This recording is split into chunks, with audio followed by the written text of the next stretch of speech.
Bom, tem aqui, e aí vamos falar um pouco aqui também de coisas que estão acontecendo nesse momento. Por exemplo, cara, o rombo lá no INSS, cara.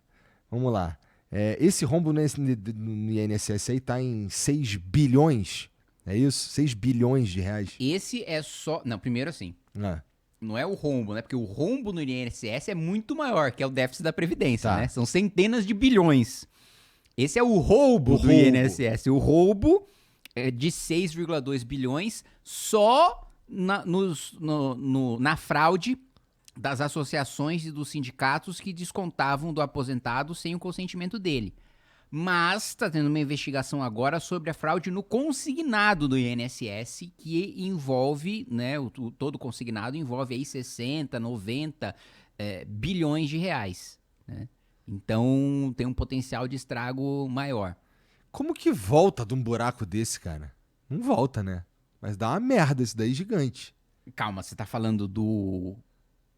Tô falando do roubo primeiro. Vai. Tá, mas como assim, como volta Não, do porque assim, roubo? o que você estava falando do tamanho do problema de gigantesco de centenas de bilhões de reais, Sim, esse daí parece difícil de resolver, isso. né? Esse parece difícil de resolver. Mas sobre o roubo lá do que tá rolando, o que rolou no INSS, esse daí já tem uma galera caindo, né? Na verdade, assim, o ministro da Previdência caiu, Aham. né? Mas ele não foi punido, ainda, a investigação ainda está acontecendo e nós conseguimos, né? Quem somos nós? Nós, eu e meu gabinete, Tá. Ah, nós conseguimos, não, vamos lá, deixa eu contextualizar. Houve o escândalo do INSS, certo? Estourou, primeiro foi o Metrópolis, que sim. foi o jornal, que mostrou que estavam tendo no governo Lula teve um aumento grotesco de descontos feitos por associações, né? Aí ficou, eles foram soltando matérias que foi deixando cada vez mais escancarado que tinha uma quadrilha roubando os aposentados. Aham. Aí estourou a operação da Polícia Federal e mostrou que de fato tem aí mais de 6 bilhões de reais foram roubados dos aposentados. Protocolaram o CPI que eu assinei, né, do INSS na Câmara dos Deputados, mas o caminho da CPI na Câmara foi um caminho que desde o início eu falei que não ia dar em nada, como não deu. Por quê? Porque a Câmara tem uma regra de que 5 CPIs podem funcionar ao mesmo tempo. E as CPIs elas têm que ser analisadas na ordem que elas foram protocoladas. Existem outras 7 CPIs que já foram protocoladas e que estavam na frente do INSS. Ou seja, a gente teria que colocar 5 para funcionar, esperar um ano para no outro ano da eleição, que aí, metade do ano a Câmara não funciona na eleição, ter a CPI do INSS. Eu falei, gente, esquece, isso não vai acontecer. Qual que foi, então, o meio? A CPMI, que é a comissão mista em que participam os senadores e deputados. Aham. Que aí não tem fila, né? Tá lá, seria a primeira, e aí foi protocolada, assinei. Problema. Presidente Davi Alcolumbre, que aliás foi eleito com votos de senadores petistas e senadores bolsonaristas, né? Porque os senadores bolsonaristas falaram, não, na época do governo Bolsonaro era, não, Alcolumbre sabota o governo, Alcolumbre é um traidor, Alcolumbre é uma dita, é o Batoré, não sei o que, tudo quanto é xingamento pro Alcolumbre, né? Aí chega na hora da eleição agora no governo Lula, vamos votar no Alcolumbre, senão a gente não vai ter presidência de comissão, senão a gente não vai ter cargo na mesa diretora. E aí eu queria até questionar esses senadores, né? Quais foram os ganhos? Primeiro que esses cargos na mesa diretora deram, nada. Porque o que é cargo na mesa diretora? É nomear mais assessor. O senador sozinho, sem partido, sem mesa diretora, sem nada, tem 80 assessores. Ele tem uma empresa, né? 80 assessores e 3 andares de gabinete. Aí o cara quer cargo na mesa diretora como negociação para ele votar no presidente do Senado, que é candidato do governo. Presidência de comissão. Todos os projetos, tem várias comissões temáticas, né? Saúde, educação e etc., que discutem os projetos. Só que o que acontece? De uns 4 anos para cá, todos os projetos importantes deixaram de ser debatidos nas comissões para ir direto para o plenário. O presidente do Senado fala o seguinte, isso aqui é importante, começou a tramitar numa comissão, começou a chamar a atenção, eu vou aprovar um requerimento de urgência que tira das comissões e leva para o plenário. Mesma coisa na Câmara. Começou, tira da comissão, leva para o plenário. Ou seja, o presidente de comissão não está valendo muita coisa. Então, na minha avaliação, venderam o voto a troco de nada, né? A não ser, claro, os cargos que eles vão nomear. Então, beleza. Petistas e bolsonaristas votaram no Davi Alcolumbre. Davi Alcolumbre... Eles costumam votar juntos, assim, em outros temas também? Olha, nessa semana eles votaram junto num tema, né? Ah. Tanto o senador Flávio Bolsonaro, como os outros senadores do PL e os senadores do PT, votaram para aumentar o fundo partidário em 130 milhões de reais, né? Eu votei contra, né? O líder do PT na Câmara votou a favor, deputados do PL votaram a favor, sua amiga Tabata Amaral votou a favor, enfim, né?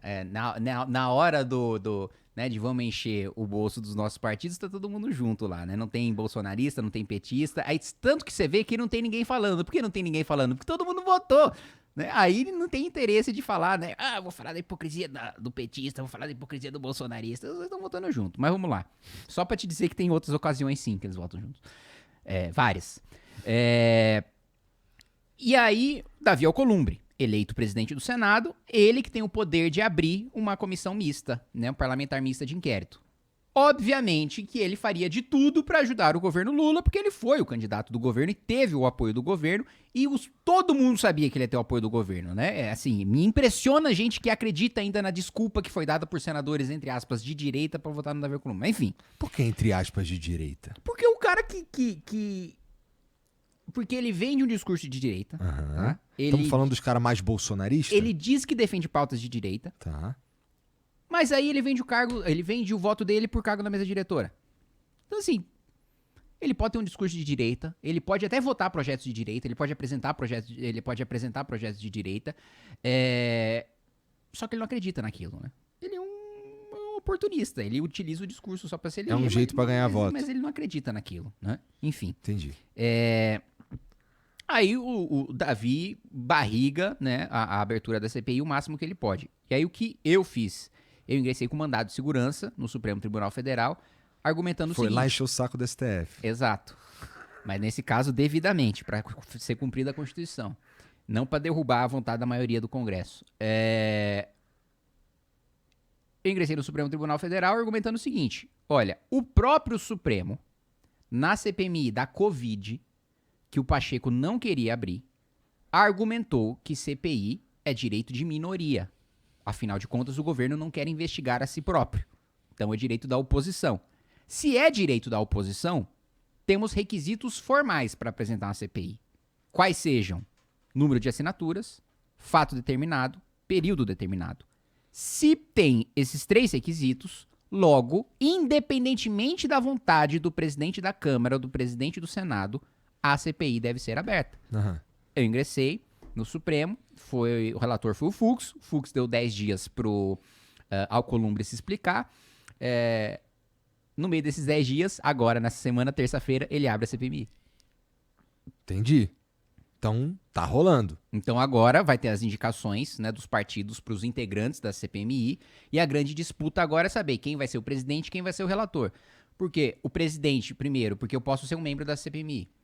E aí eu quero convocar o Igor para falar o quanto que o Igor roubou de aposentado. Quero convocar o Lula para saber quanto que o Lula roubou de aposentado. Quero convocar o Lupe, que foi o ministro, para saber quanto ele roubou de aposentado. Se o presidente da CPI não pauta o meu requerimento, ele não é votado. Então esse é o poder do presidente. O presidente decide, né, o que vai... Óbvio, ele não consegue decidir o que é aprovado, né, mas ele tem... nenhum presidente quer dizer, tem alguns, né, mas vamos lá. Vou falar de maneira genérica, sabendo que tem exceções, mas nenhum presidente é otário de pautar um requerimento que ele sabe que ele vai ser derrotado, né? Todo presidente acha que vai ganhar. Se pauta porque acha que vai ganhar. Mas enfim, ele tem o poder de decidir, então, se eu vou pautar, eu coloco lá, sou membro, eu quero quebrar o sigilo do Igor. Quero ver os bilhões que o Igor... Olá! Tudo bem com a senhorita? Muito obrigado, fico muito honrado que você venha me dar um abraço antes de você ser explodida no Líbano. Acaba agora esse podcast. Então, onde é que a gente tava mesmo? Tava lá no... só pra gente retomar isso daí, tanto... Cara, desculpa a ignorância. Tanto um deputado quanto um senador pode ser o presidente da CPMI. Sim. Tá. Geralmente é o seguinte, em comissões mistas, ou o presidente é um senador... e o relator é um deputado, ou vice-versa. Tá. Né? O presidente é um deputado e o relator é um senador. Entendi. Isso não é exatamente uma regra, mas isso é, sei lá, bons costumes. Isso. E aí a disputa, não, tem um presidente e o relator, ele é a única pessoa que tem o poder de, primeiro, ter tempo infinito ou um tempo muito maior do que os outros membros na hora de questionar a testemunha, por exemplo. Então, eu tenho tempo limitado e na Câmara, não só eu tenho um tempo limitado, eu tenho que fazer todas as perguntas de uma vez, porque eu não falo de novo. Entendi. Né? E aí, aquele cara, muitas vezes ele pode não responder, ele escolhe aquilo que ele vai responder e tal. O relator, na Câmara, ele tem o poder de... Eu perguntei, você foi lá tal dia, você tem tal conta, você tem tal casa? Aí o cara só fala, fui lá tal dia. Falo, tá, mas você tem tal conta, você tem tal casa? O relator tem o poder de insistir no questionamento, pressionar. Um membro comum não tem.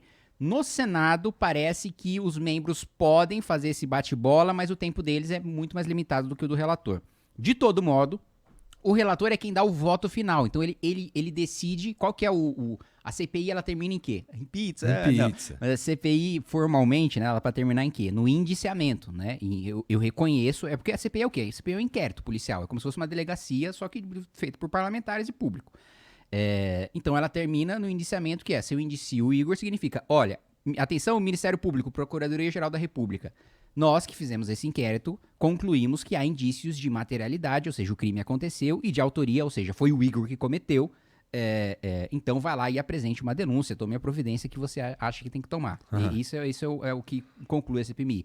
E o relator, ele decide o que vai no relatório. Claro que o relatório dele pode ser derrotado, mas ele tem uma influência muito grande, né, na hora da tomada de decisões e no final, né, indiciar quem é culpado. E como é que faz pra... Vamos lá, eu suponho que tu queira ser o presidente ou o relator dessa porra. Não. Obviamente que no mundo ideal seria o relator, mas eu não tenho força política pra isso. Sim, eu não tenho... Eu sou um deputado do MBL. Entendi. Então, tá, mas assim, agora... Eu tô brigando pra ser membro.